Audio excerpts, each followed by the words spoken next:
Menteri ESDM Bahlil Lahadalia menyatakan bahwa Presiden Prabowo Subianto secara tegas memerintahkannya untuk menegakkan aturan terkait dugaan bandara ilegal di kawasan IMIP Morowali. Bahlil menegaskan negara tidak boleh kalah dalam menghadapi pelanggaran yang berpotensi menyalahi aturan bea cukai maupun imigrasi. Selain itu, Bahlil menuturkan bahwa pihaknya saat ini menunggu laporan dari Satgas PKH mengenai dugaan adanya aktivitas tambang ilegal di Morowali. Jika terbukti, ia memastikan penindakan akan dilakukan sesuai arahan Presiden Prabowo dengan fokus pada ketegasan hukum dan konsistensi aturan tanpa pandang bulu. Berikut keterangan Menteri ESDM Bahlil Lahadalia usai bertemu Presiden Prabowo.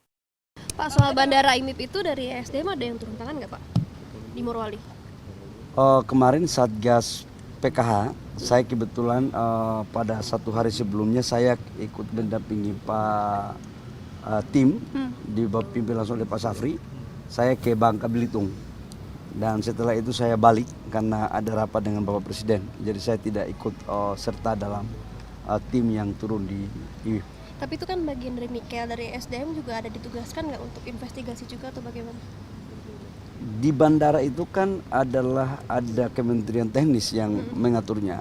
Kalau kami di bidang pertambangannya, Kementerian SDM itu di bidang pertambangannya termasuk rekomendasi terhadap bagian hilirnya. Tapi dalam pengamanan objek yang ada di bandara itu merupakan kewenangan daripada Menteri Teknis. Ada dugaan aktivitas tambang ilegal nggak Pak? Sampai dengan sekarang kita tunggu laporan dari tim. Tapi saya harus mengatakan bahwa siapapun yang melanggar terkait dengan tambang ilegal ataupun menambang di luar wilayah yang ada izinnya seperti BPKH ataupun menambang di areal yang ada nikelnya atau ada tambangnya tapi tidak ada izinnya, tetap akan diproses secara hukum. Arahan Presiden seperti apa Pak Bahlil? Arahan Presiden seperti apa Pak? Arahan Bapak Presiden kepada kami sebagai Satgas dan sebagai Menteri SDM adalah tegakkan aturan.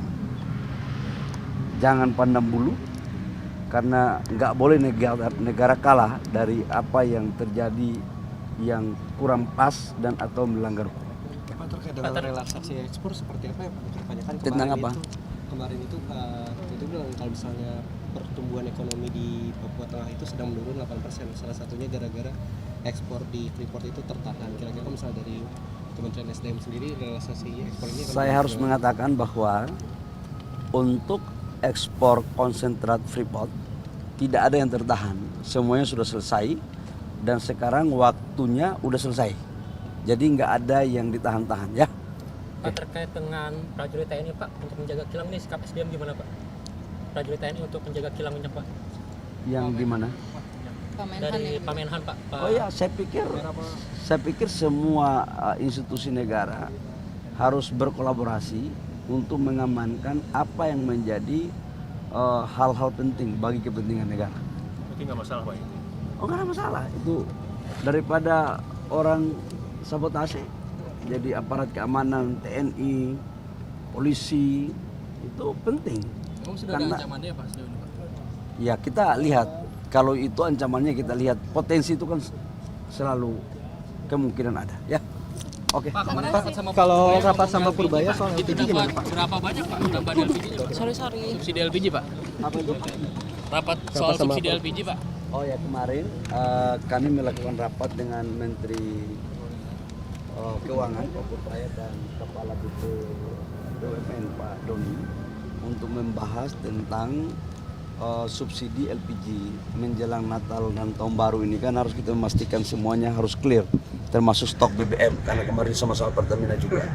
Di situ di salah satu disepakati adalah ada kenaikan volume LPG dari 8, kurang lebih 8,2 menjadi 8,4 atau 8,5, angkanya saya lupa, dan itu sudah disetujui, jadi nggak ada isu ya. Oke.